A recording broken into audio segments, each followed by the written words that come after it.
que a gente pode falar que são essas virtudes? Se tem mais além? Como é que a gente destrincha essa massa toda aí? E se eu puder fazer um pedido extra para essa por favor. pergunta ainda, é assim, em cada explicação de cada virtude, se puder dar um mini exemplo prático, só para a gente conseguir vislumbrar. Perfeito. É fácil começar a entender isso por uma analogia com o corpo.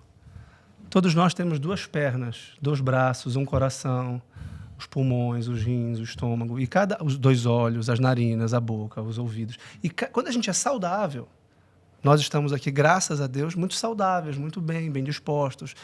Não temos com dor no corpo, não estamos com dor na cabeça, não estamos tristes e deprimidos, porque o nosso corpo está todo funcionando. E aqui eu já apontei para a alma, de propósito.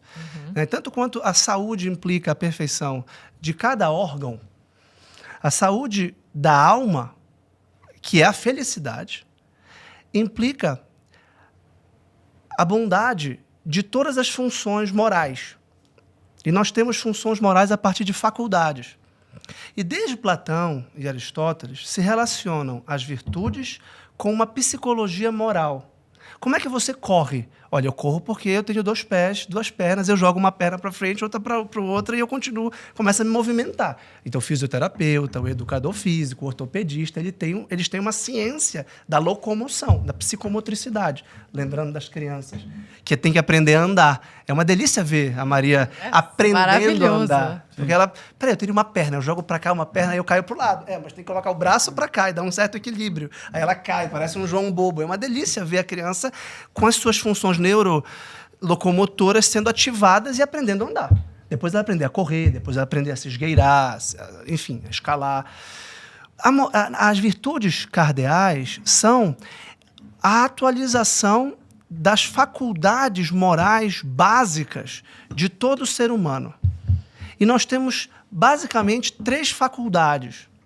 Nós temos 3 forças morais, tanto quanto nós podemos falar com a boca, ouvir com os ouvidos.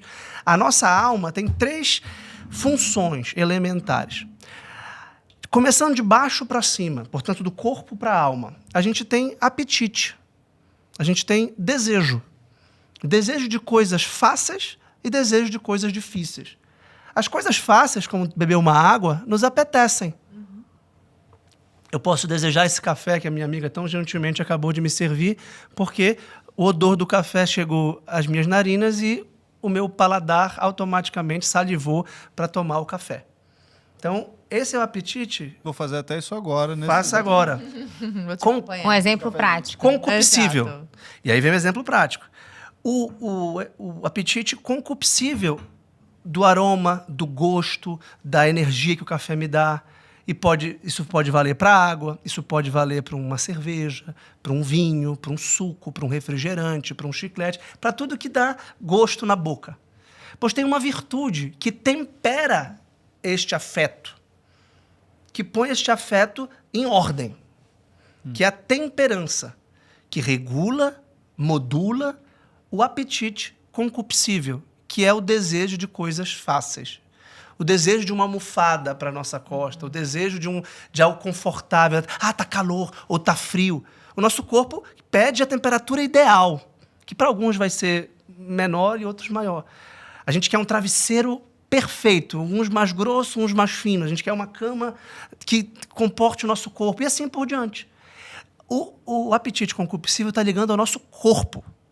E a temperança, portanto, é a primeira virtude cardeal ou fundamental que regula e modela os apetites concupiscíveis. Basicamente, os prazeres da mesa e da cama.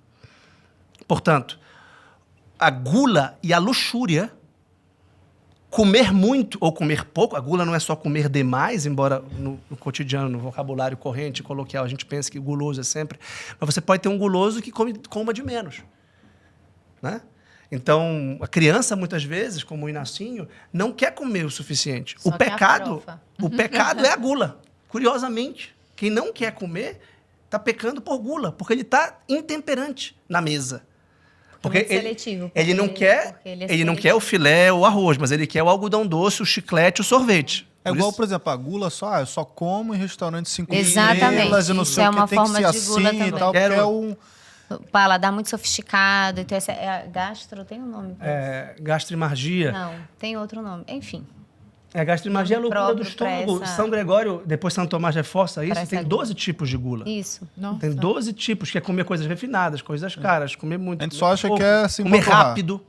Exatamente. E depois tem o desejo de coisas mais difíceis. Então, o pecado da luxúria é o apetite sexual desenfreado. Quando a gente se atrai... Menos também, do mesmo jeito que a gula? Sim. Uma pessoa mais frígida, por exemplo, Sim. também peca por luxúria. Sim. Olha, que interessante. A gente sempre acha que o erro é para mais, né? Porque a virtude está no meio, diz Aristóteles. A virtude como uma pirâmide. Sim. Se você sobe na pirâmide, fica no topo. Sabe o mito de Sísifo? Sim. Que rolava a bola e quando ela chegava, caía. Então, você tem que ter uma mediania dourada, como dizia Aristóteles, que é, se você passar é muito. É como se fosse 50%. O 100% é o ideal. 150% é demais. Sim. Né? Se eu te der um abraço tão caloroso que eu te engasgo, você, calma, cara, tá demais. Ou se eu falar contigo assim com desprezo, a virtude da cordialidade, da amizade, da alegria tá faltando. Então, o sexo e a alimentação permitem esses dois pecados do apetite concupiscível, que são regulados pela virtude da temperança. Perfeito. Tá? Temperança na mesa e na cama. Depois, tem o desejo sensível por coisas mais difíceis, por coisas que exigem um esforço maior. Tá? E que exige um ímpeto ou uma fibra de romper com uma inércia ou um estado atual para alcançá-los. Então, se você me diz assim, olha, Vitor, a gente pode conversar daqui a 3 horas. Você pode ficar esperando aqui 3 horas. Puxa, é um pouco difícil isso. E tem mais, sem celular, sem nada. Você quer 3 horas como se fosse preso. Tá bom, eu quero conversar com você. Eu tenho vontade de conversar com você. Eu vou esperar 3 horas sem nada. E hoje em dia ficar sem celular é um suplício. Porque nós somos intemperantes no celular. Porque é um prazer fácil e imediato, dopaminérgico. A gente gosta de ficar rolando feed, ficar vendo reels, ficar vendo stories. Isso é uma típica intemperança. A curiosidade, né? Então, a virtude que regula o apetite, chamado irascível, é a fortaleza. Sim, eu espero 3 horas. Sim, eu aguento o tranco de... Né? Eu lembro que eu estive em Criciúma dando uma palestra recentemente e teve um atraso desses monumentais no avião. Até um pouco cômico. Né? Primeiro era 4 horas, depois 8 horas, depois 16 horas. Só pro dia seguinte. Aí depois cancelaram o voo. Aí depois, e era uma confusão. Era o aeroporto de Porto Alegre. Agora acho que voltou. Estava voltando, era nos dias do retorno, era uma confusão. E era um pouco cômico, né?